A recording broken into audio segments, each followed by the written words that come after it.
Hi అండి, welcome to Kalpana Telugu channel. ఈ అమ్మ పేరు సత్తమ్మ అండి.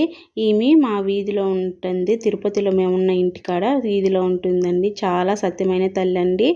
ఈమెకి నేను మా ఇల్లు కట్టేటప్పుడు బోర్లో వాటర్ పడలేదండి. 2 బోర్లు వేస్తే ఫెయిల్ అయిపోయింది. అప్పుడు బాధగా ఉంటే వేరే వాళ్ళు చెప్తే ఈ అమ్మకాడికి పోయి మొక్కున్నానండి.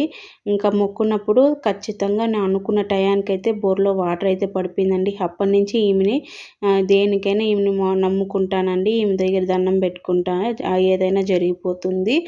ఇంకే సరే మొన్న అనుకోకుండా 5 వారాలు దీపం అయితే పెట్టాలని మొక్కున్నానండి. 5 వారాలు బాగా పెట్టుకున్నానండి దీపము. శుక్రవారము రావుకాలంలో దీపం, నిమ్మకాయ దీపం పెట్టుకున్నాను. ఈమె అండి. మిమ్మల్ని కూడా చల్లగా చూడాలని మనస్ఫూర్తిగా అయితే కోరుకుంటున్నానండి. 5 వారాలు ఏ ఇబ్బందులు లేకుండా అయితే జరిగిందండి.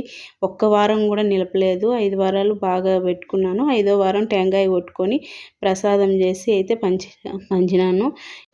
ఈ తల్లి ఆశీస్సులు మీకు అందరికి కూడా ఉండాలని మనస్ఫూర్తిగా కోరుకుంటూ, వీడియో నచ్చితే ప్లీజ్ లైక్ చేయండి, సబ్స్క్రైబ్ చేయండి ఫ్రెండ్స్. బాయ్.